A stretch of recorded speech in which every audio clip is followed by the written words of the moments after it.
बिस्मिल्लाहिर्रहमानिर्रहीम अस्सलाम वालेकुम माय वाइटी फैमिली। ਅੱਜ ਮੈਂ ਤੁਹਾਡੇ ਨਾਲ ਸ਼ੇਅਰ ਕਰਨ ਲੱਗੀ ਹਾਂ ਆਪਣੀ ਬੱਚੀਜ਼ ਦੀਆਂ ਹਰਕਤਾਂ ਤੇ ਤੁਸੀਂ ਦੇਖੋ ਤੇ ਫੁੱਲ ਇੰਜੋਏ ਕਰਿਓ। ਆ ਜਿਹੜੀ ਪੀਲੀ ਜਿਹੀ ਨਜ਼ਰ ਆਉਂਦੀ ਹੈ ਇਹ ਹੋ ਗਈ ਮਾਂ ਤੇ ਆ ਜਿਹੜਾ ਹਰਾ ਜਿਹਾ ਨਜ਼ਰ ਆਉਂਦਾ ਇਹ ਹੋ ਗਿਆ ਅੱਬਾ ਜੀ ਤੇ ਕੁੱਜੇ ਦੇ ਵਿੱਚ ਹੈਗੇ ਇਹਨਾਂ ਦੇ ਦੋ ਬੱਚੇ ਤੇ ਮੈਂ ਵੀ ਬੜੀ ਹੈਰਾਨ ਹਾਂ। ਰੱਬ ਦੀ ਕੁਦਰਤ ਦੇਖੋ ਕਿ ਬੱਚੇ ਇਹਨਾਂ ਦੇ ਵਾਈਟ ਤੇ ਗ੍ਰੇ ਕਲਰ ਦੇ ਦੋ ਬੱਚੇ। 4 ਅੰਡੇ ਦਿੱਤੇ ਸੀ ਇਹਨਾਂ ਨੇ ਟੋਟਲ। ਇੱਕ ਅੰਡਾ ਇਹਨਾਂ ਨੇ ਜ਼ਾਇਆ ਕਰਤਾ, ਇੱਕ ਥੱਲੇ ਸੁੱਟ ਕੇ ਭੰਨਤਾ ਤੇ ਹੋਰ ਪਤਾ ਨਹੀਂ ਫਿਰ ਕੀ ਕੀਤਾ ਤੇ ਦੋਵਾਂ ਵਿੱਚੋਂ ਨਿਕਲੇ। ਬੜੀ ਇਹਨਾਂ ਨੇ ਕੇਅਰ ਕੀਤੀ ਆ ਆਪਣੇ ਅੰਡਿਆਂ ਦੀ ਤੇ ਇਹਨਾਂ ਦੇ ਹੈਗੇ ਆ 2 ਬੱਚੇ।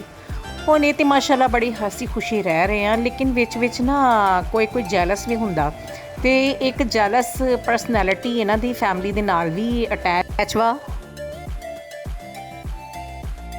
ਬਿਊਟੀਫੁਲ ਜਿਹੀ ਪਰਸਨੈਲਿਟੀ ਤੁਸੀਂ ਬਿਲਕੁਲ ਵੀਡੀਓ ਦੇ ਸਟਾਰਟ 'ਚ ਫਿਰੋਜ਼ੀ ਜਿਹੇ ਰੰਗ ਦੀ ਕੋਨੇ 'ਚ ਲੱਗੀ ਬੈਠੀ ਦੇਖੀ ਹੋਣੀ ਆ।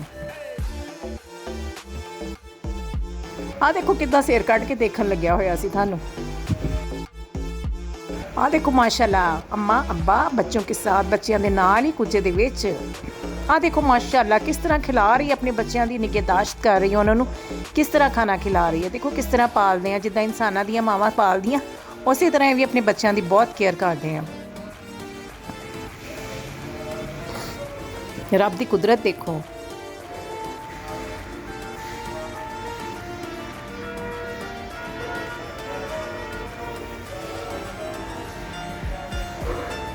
ਆ ਦੇਖੋ ਹੁਣ ਖਾ ਪੀ ਕੇ ਲੱਗਿਆ ਸੌਣ, ਇਹਨੂੰ ਚੜ ਗਈ ਹੈ ਗਨੂਦਗੀ ਤੇ ਨੀਂਦਾਂ ਚੜ ਗਈਆਂ ਤੇ ਹੁਣ ਫਿਰ ਇੱਦਾਂ ਕਰਦੇ ਹਾਂ ਕਿ ਮੈਂ ਵੀ ਚੱਲਾਂ, ਮੇਰਾ ਵੀ ਹੋ ਗਿਆ ਹੁਣ ਸੌਣ ਦਾ ਟਾਈਮ ਤੇ ਤੁਸੀਂ ਵੀ ਜੇ ਖਾ ਪੀ ਲਿਆ ਤੇ ਹੁਣ ਤੁਸੀਂ ਵੀ ਆਰਾਮ ਕਰ ਲਓ।